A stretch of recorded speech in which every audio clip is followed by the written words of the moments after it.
The funding for this video is provided by the amazing members of our Patreon. Also contributions from viewers like you. Thank you. Yeah, I started from PBS Kids. What you gonna do? Fight me?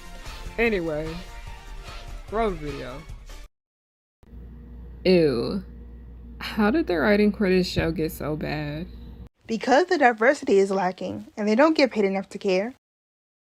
Over the last 2 weeks, I have been thinking a lot about the subject of bad writing, and I have come to the conclusion that capitalism is part to blame.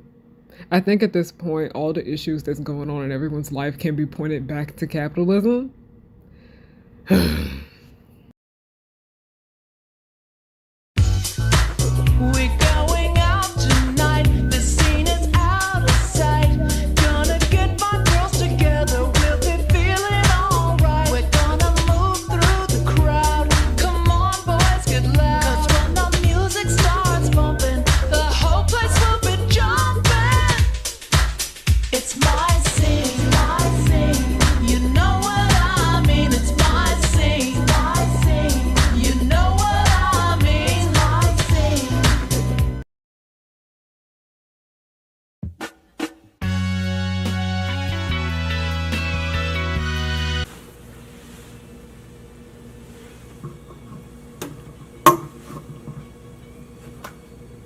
What are we about to get into today? Let's begin. My script is right here, so you guys keep seeing me look over there. That's why. You'd be like, well, you can't look at the camera. Leave me alone. Natalie is someone that I have been thinking about lately because I'm thinking of how she came about. It was when reality TV started to become more of what we know it as today, as her colorist ass became infamous, causing chaos on the series called Bad Girls Club, which is a show about women starting drama and fighting with each other. And I'm not even joking when I say she's been acting a fool on TV since I was in elementary school. I'm in college now. And looking back at reality TV in the past and what it has evolved into now, it has changed so much, and it's low-key an industry of its own on its point. Because you know you have the film industry, and then the subsection of the film industry is the animation industry. But also you have the entire complex of reality television that scripted content doesn't want to associate with. And because reality TV shows are now being specifically made for streaming services, as we are in the streaming service era, because reality TV is quicker and somewhat cheaper to make than shows that need writers, or writers' room specifically. And sometimes this is what we would call real TV shows. And it makes sense to me as why they are here. But there's literally an entire streaming service dedicated to this, and that being trashy reality TV, and it is called the Zeus Network. Mind you, the Zeus Network has scripted content, but let's be fucking for real. People only go to Zeus for the trash reality shows. No one be talking about anything else on there. And Natalie Nunn is an executive producer of the Zeus Network, as she says so on her page. But hold on. This is reminding me of another woman. A woman that many of you may be more familiar with. And that is Abby Lee Miller. As much as people don't want to admit, she low-key saved the Lifetime channel, because if it weren't for her, that channel would be in the gutter. And I'm not saying that it is a good thing, because this show is a mess, even though I was seated every week when I was in middle school watching these grown-ass privileged white women argue over who knows what. But Dance Moms is what got people, including myself, to watch the other programs on that channel, the Lifetime channel. And as unethical as Dance Moms is, it was making Lifetime a lot of money.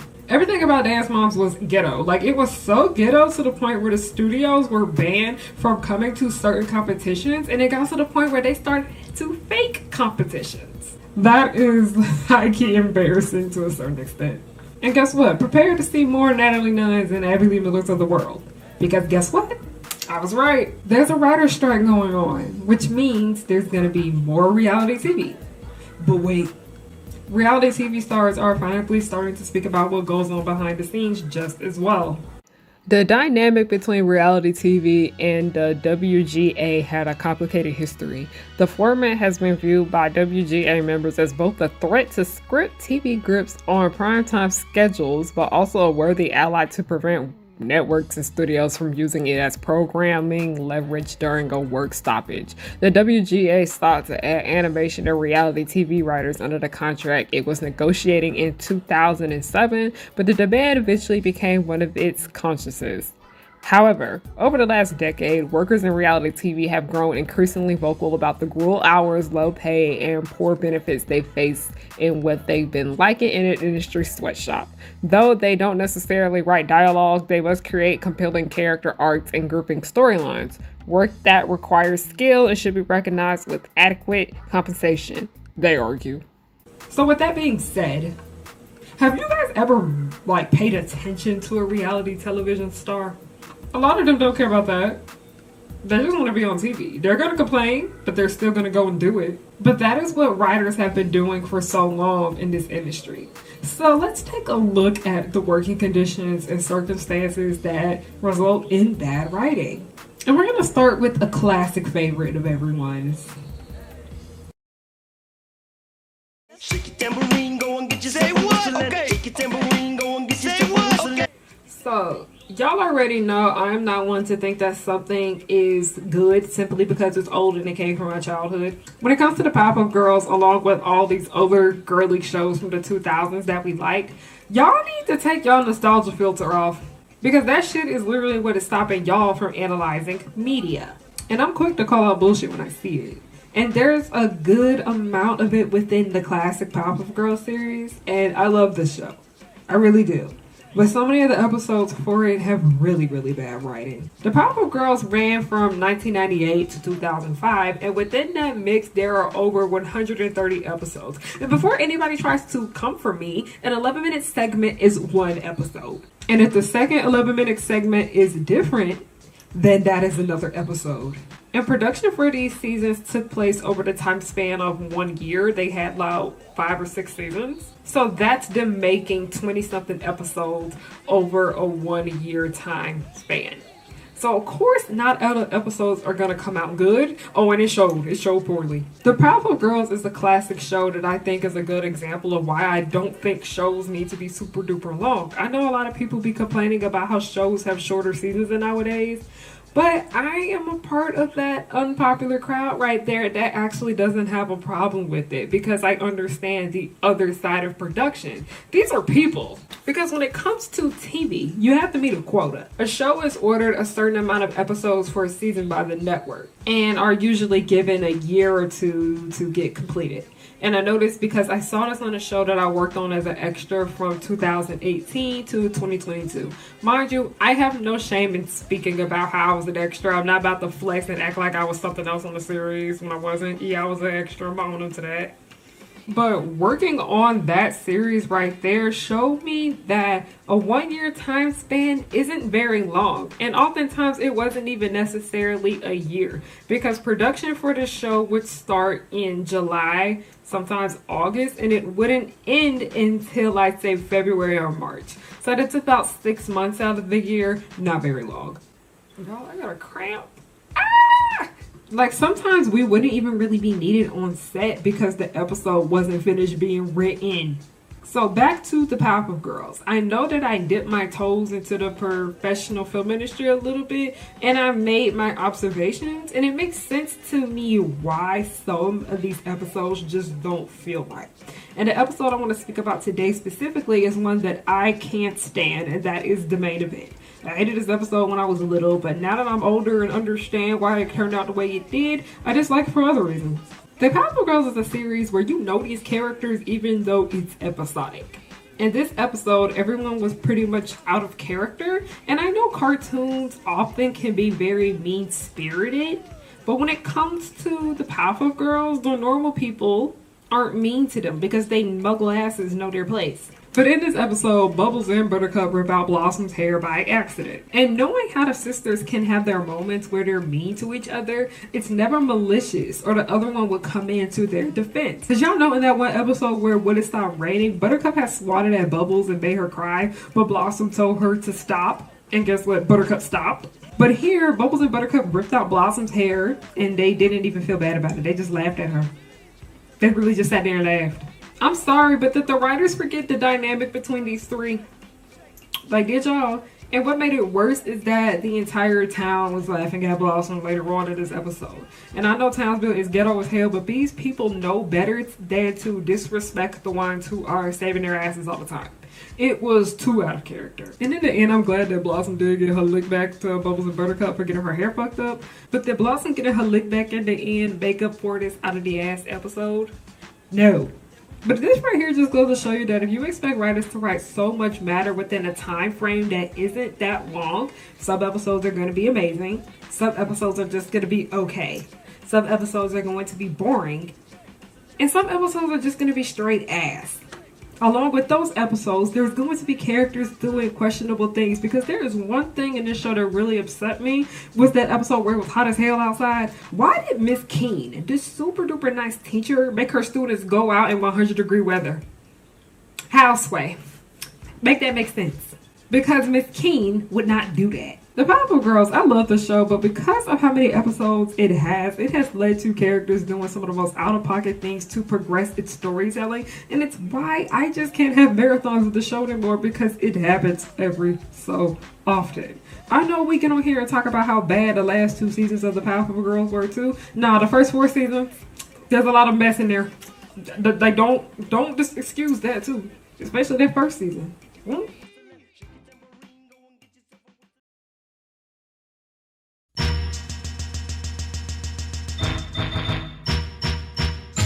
Oh, Jesus. This section right here. So, bad writing isn't an issue within America. It's universal. Like, there's bad writing all over the world. Y'all like to gloat that anime is so much better than Western media. It's not. It most definitely is not. And it's just as bad to a certain extent at the time. But as American writers are striking, there is a possibility that writers from other countries will be picking up the jobs here and... France's biggest writer union and WGA affiliate La Guilde, representing around professionals 250 films and TV writers, or roughly 1/3 of the national pool, also voiced its support in the strike action. Our position is of solidarity with WGA, and we are absolutely against anyone breaking the strike, said the body president, Marie Roussin. We've seen real deterioration in the working conditions for American writers, with rising precautionist and instability and instructions of the mini room, which is destroying a system through which writers use to evolve and build a career. She noted, however, that La Guilde could not stop its members or the non-members from taking on work based in the US, even though its position was against such a move. Not all screenwriters in France are members of La Guilde. As individuals, they can do what they like. We hold no sway over their actions. Even for our members, we can't make them refuse work, said Rosen. Before we begin, I just want to talk about why I just stopped speaking about this show on my channel. I stopped talking about Miraculous on my channel mainly because I have come to the conclusion that it's never going to get better. But also, if y'all watch my wonderful documentary about Rainbow High and its issues with blackness and brownness, so many of the issues within that show when it comes to its characters of color is President Miraculous. And this show literally makes me so uncomfortable now because of its issues with race that I'm not even joking. This is why I will bring that back up in a few minutes. But Miraculous Ladybug is a show that I often compare to Euphoria, because these shows are more similar than we think. Because the creators of these shows, being Thomas Ashdrack, the creator of Miraculous Ladybug, and Sam Levinson, the creator of Euphoria, but their series and them as people mirror each other in terms of writing. That being, their writers' rooms are white as hell because Sam Levinson is the only writer in his writer's room. He's white. And Miraculous Ladybug thinks that adding white women to the writer's room is diversity. It's not. Here, I would like to read y'all a piece that I wrote last year about how Sam Levinson and Thomas Ashdrack mirror each other. I also made a video about it here on my channel. You guys just want to watch the audio version of that, but I'll have a link down below, and I'll put a short little snippet of it right here because I want to. Ever since I saw a tweet that went along the lines of Miraculous Ladybug is the kids show equivalent of Euphoria, I couldn't help but compare the two as they are polar opposites. For starters, one series takes place in a suburb in California, the other in Paris, France. The atmosphere of both projects is different because of its geography. One focuses on supernatural events. Magic doesn't exist in the other. The ratings on the different side of the system. TV Y7 and TVMA. Now, what exactly is similar about these pieces of media? They both have lackluster writing. The main reason the two series have in common is that they are good, they are great, and when they are bad, they're terrible. It's very clear to see. Miraculous Ladybug was created by Thomas Astruck, and Euphoria was created by Sam Levinson. While the shows are nothing alike, their fan bases tend to overlap. Many adults enjoy Astruck's series that is appropriate for all ages. Euphoria is intended for people in college and older, but is well liked by high schoolers.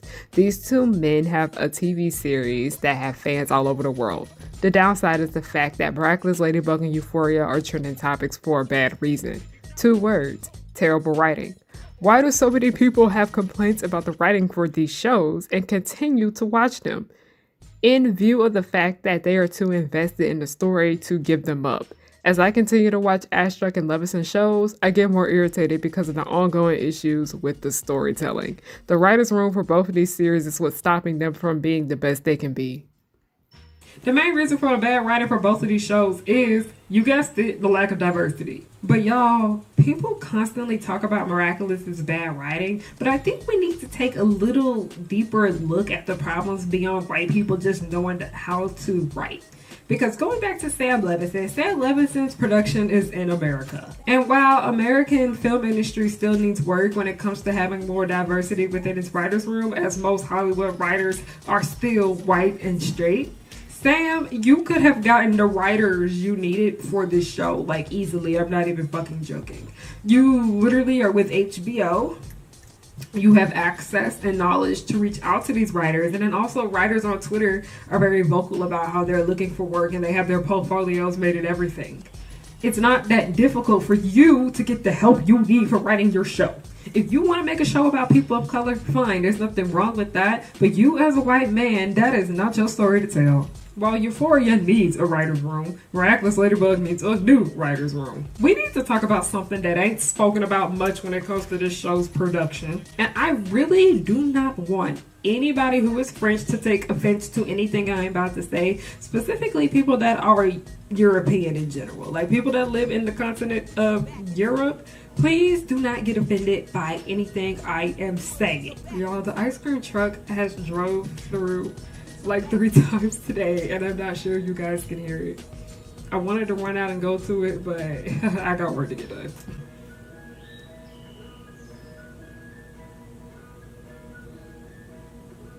But as I said, we need to talk about something that ain't spoken about much when it comes to the show's production. And so much of French film overall, especially animation, is white as hell. People of color have a difficult time breaking into the film industry there. Once upon a time, until around 1960s, many high-profile Black American intellectuals, writers, and musicians found refuge in Paris to escape segregation. But since then, a lot has changed, and it's the other way around, explained Regis Dubois, a film historian and author of Black People in French Cinema.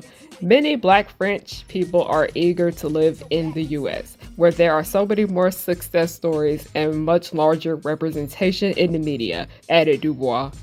Like, y'all think it's hard in America? No, they are literally leaving France to come to America because they feel as if they have a better chance of getting work over here than they do in their homeland. And that's actually really freaking sad. And Miraculous Ladybug is proof of that. I've mentioned this before on my channel and I'll say it again, but all the Black girls and women in this series are written horribly. And most recently, they fucked up more with the character they messed up with already named Penny. And she's literally the strong Black woman trope that I talked about. And they got her ass looking like a damn idiot now in the show. And I just rolled my eyes so hard when I found out what they done with her. The writing for her character is giving how the Black girls in Rainbow High are written, and I'm not even joking. Miraculous Ladybug does a terrible job when it comes to writing Black people overall. And it makes me go, do you guys even talk to Black people in your life? Because what's going on? What's the problem? The team for this series cannot use the excuse of not being able to find Black writers because a lot of Black people live in Paris. Why do y'all think Jay-Z and Kanye made that song? But they won't teach you that shit. But they do. They live there. Like when I studied French in high school for about 3 years, and our French textbooks were just full of white people, and a lot of us didn't even know black people lived in France until our teacher showed us a video of people in Paris, and a bunch of black people popped up, and we were all shocked. And even in this show, we see a lot of black people walking around in the background. So stop pretending like you can't go out and add black people to the writer's room, because you absolutely fucking can. But the French film industry, like I mentioned earlier, is extremely white. But also, the Asian characters within this series need an apology too. This show, these white writers do not nearly do enough research when it comes to Asian heritage for it to be such a focal point within this series, and constantly relying on tired tropes for these characters. And guess what? I originally planned to make an entire documentary about Miraculous Ladybug's questionable portrayal of black and brownness, but this show don't deserve no single individual videos from me any longer. Because these people who make this show, they see what people are saying, and they don't do shit to fix it. Yeah, because the creator of Miraculous Ladybug blocked me after he went through my stuff. Because the people who write this show, the people who create it, they see what people are saying about it. They don't do anything to fix it. And you know how I mentioned bad writing? They use bad writing to villainize one of their most crucial characters of color here in order to advance the plot. And that has to be Master Fu. I am going to read you guys the statement that I wrote about him, because I wrote this not too long after I finished my Rainbow High video. Hey, so I am about to read you guys this piece I wrote a while ago and just never really did anything with it, but I think it's a bit fitting for this video, so here we go. Miraculous Ladybug is a series in which I can firmly say I do not want people of color to be a part of. Miraculous refuses to add people of color to its writer's room, and it shows more and more as time passes that it's white as hell in there. I understand that production teams do not have to listen to what their fans are saying, but the fans of color have expressed loudly that it's wrong of them to have a show full of non-white people and not have one that isn't white in the writer's room. The main reason with the writer's room being so fucking white is that the white writers do not even do the bare minimum. While this show makes me uncomfortable with the way it chooses to portray blackness, as I am a black woman, the way this series treats Asian people and their culture is disturbing overall. Miraculous Ladybug likes to use Asians for the aesthetic and did not put in the effort to try and understand their culture more, along with the anti-Asian sentiments that play into all of them. I have my grievances with the way Miraculous's Asian characters are written, but the one that bothers me the most, I would have to say, is Master Fu. Master Fu is a character that no one will ever make me hate, because this series put that man in pain the entire time, only for him to make a terrible decision that ultimately made everything worse. Master Fu is a product of generational trauma, as he was forced into guardianship at a young age, resulting in him being robbed of his childhood and early adulthood. Because Master Fu's family was awful towards him, he was kind towards others,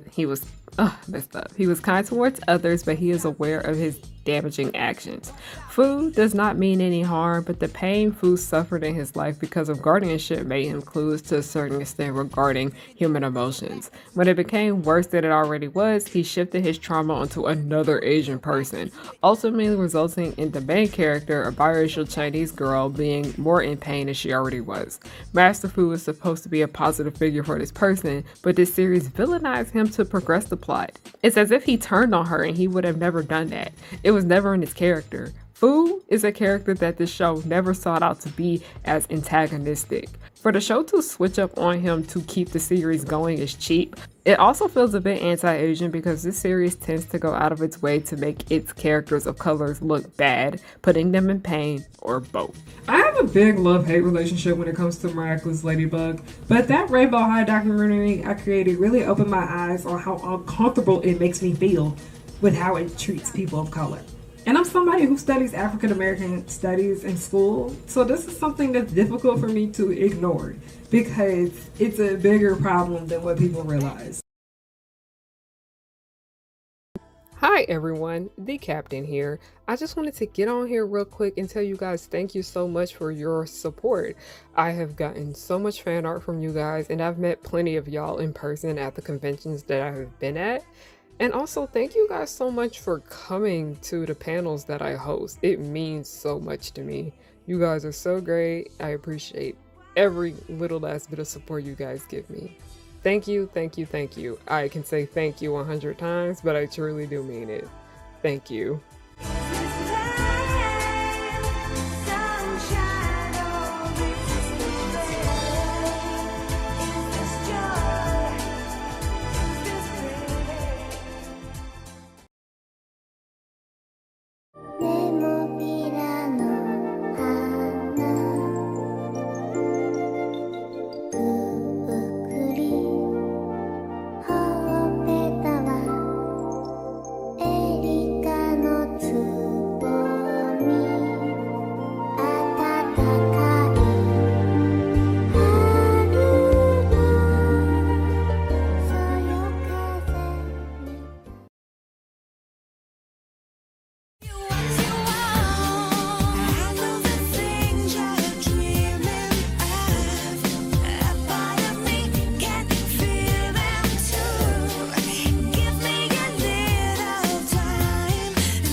So one thing I've learned when it comes to both Thomas Astruck and Seb Levinson, along with Jeremy Zag, because Miraculous Ladybug is under his name, is that they all use blackness and brownness for a brownie point, and how white creators often use them.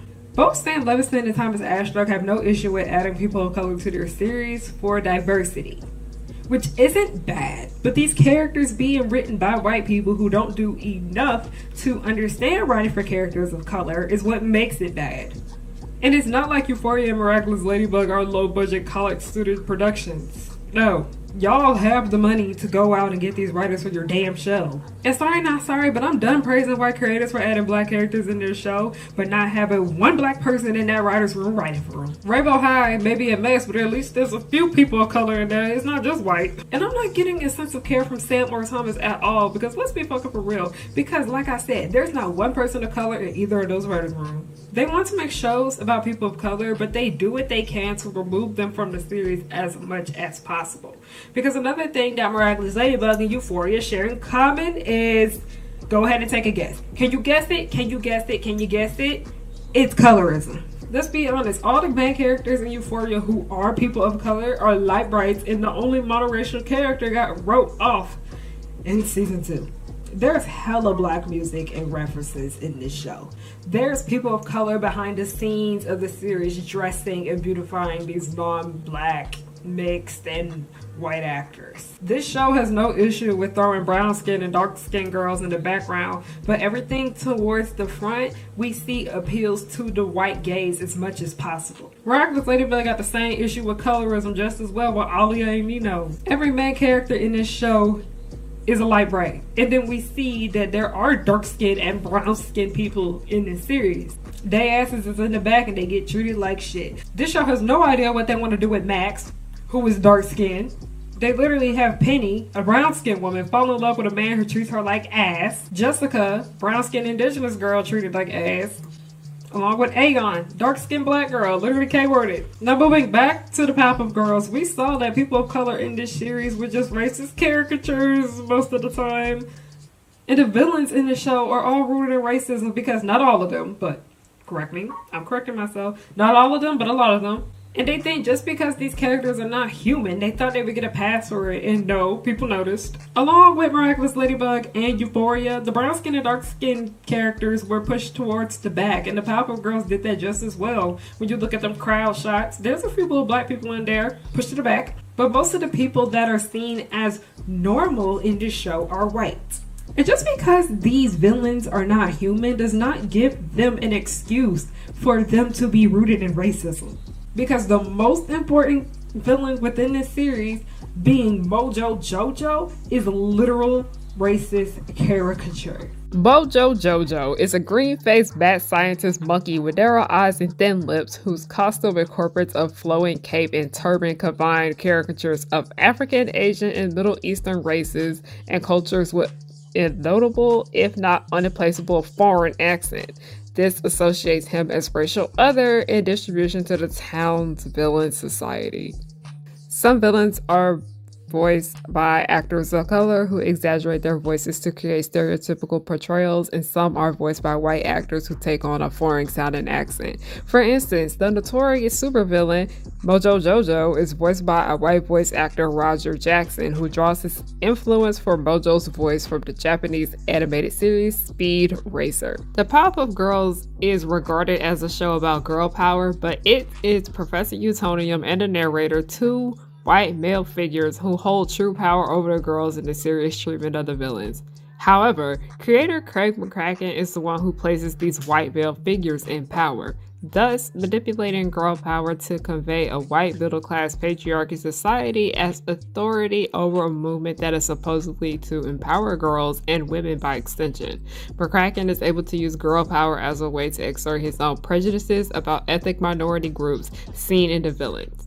Moreover, he explores his own anxieties about ethnic masculinity, as most of the villains are male. By representing male characters as racial and class others, he is able to communicate to the audience examples in which a white, middle-class, patriarchal society is dominant and normal. These conclude the dominance and normalcy of a white, middle-class, and patriarchal society should not be possible in this girl power text, but the series' abundant male influences messages about white male power are recognizable. The series' intended audience, girls, may not pick up on this message and may receive girl power as white male power. Additionally, while this series is regarded as feminist, it fails to engage with the intersectionality feminism that seeks to inspire all girls.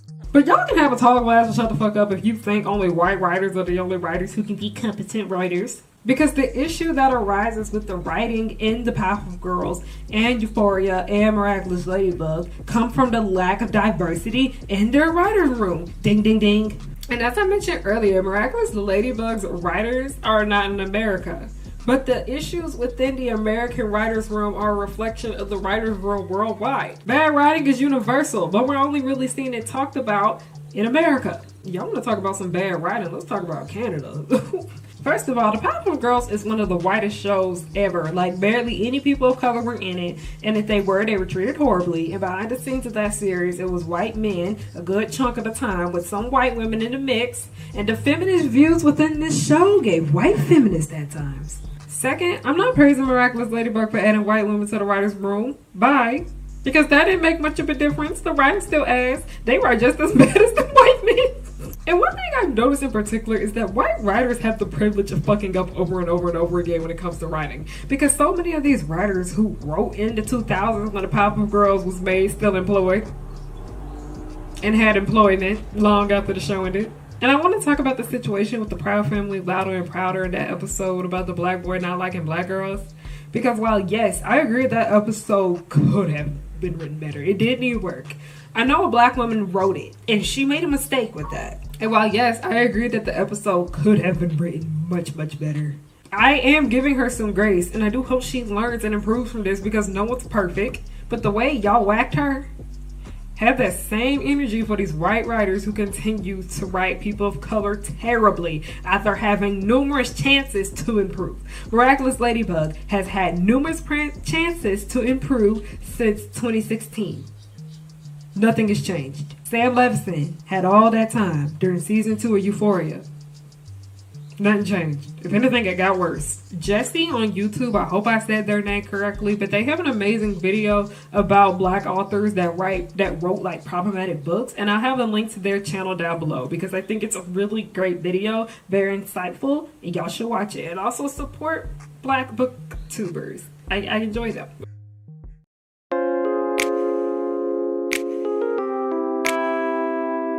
So, with all of that being said, money, time, and it all takes a toll on you eventually. I really do believe that all writers should be paid a fair wage. And when you're under pressure and not being paid enough, it will take a toll on your creativity as much as people don't want to admit it. Which is what has led to why so many episodes of y'all favorite shows end up being terrible. Because the writers sometimes aren't even being paid enough to care. When it comes to Miraculous Ladybug, I had a difficult time finding much of anything on what the crew for the series makes. And while it's terrible that the characters of color suffer because of these white writers not wanting to do better when it comes to writing them, are there people, like, are they getting paid enough? How much are the writers for this series making? Because I legit can't find anything. Because last spring, it was brought to our attention that the voice actors were leaving the show because they weren't being paid enough, along with other people pulling out of the production of the show because of their wage. Remember when the show saw a huge decrease in its animation? Yeah, that was why. So it wouldn't be shocking to me if it turns out that the writers aren't being paid a fair wage either. Because it's not just an American thing. Those in Japan are starting to speak up on how the anime industry pays them shit wages too. I think back to reality television, and I think about the Natalie Nunns and the Abby Lee Millers. And if there's another woman that gets the same level of infamy as those two, which we already have, Krishan Rock is a great example, I'm not surprised because networks have no issue with overworking staff simply just to constantly have something new to put out.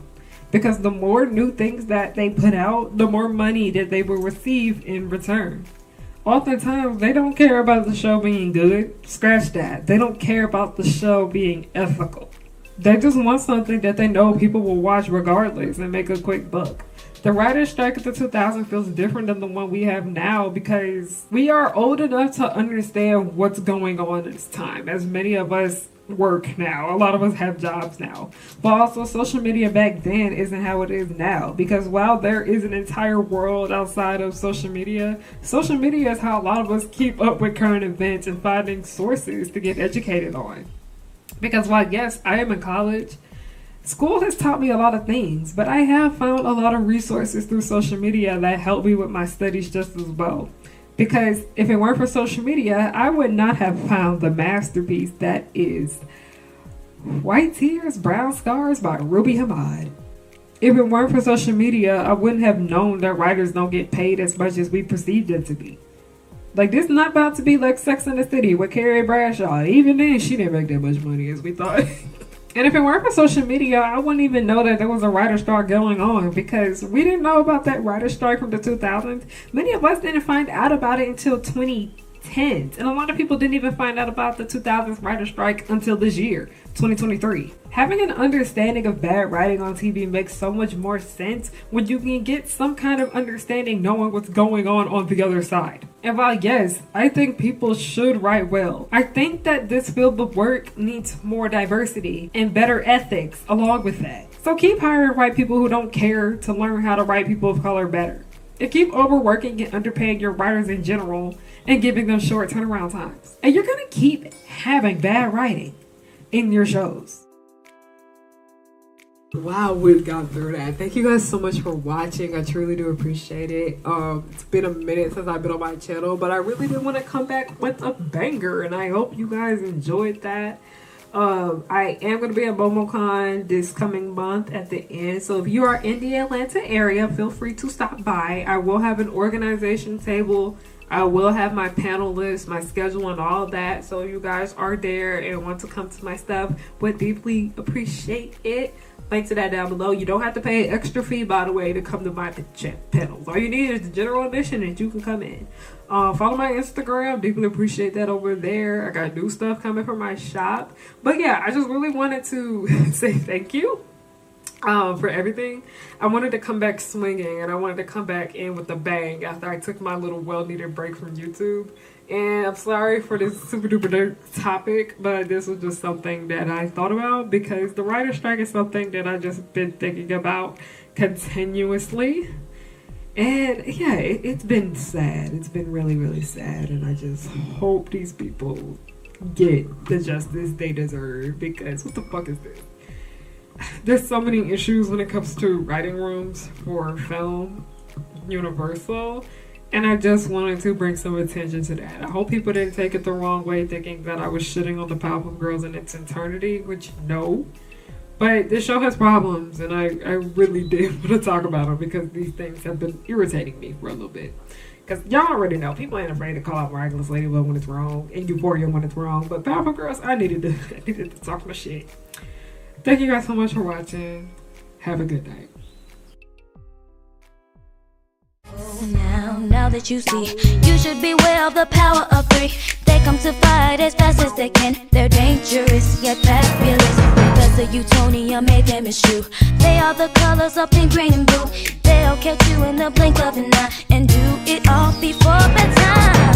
They coming through and fighting, and everyone they're shocking. You know no one can stop them all because of the chemical X. They coming through and fighting, and everyone they're shocking. You know no one can stop them all because of the chemical X.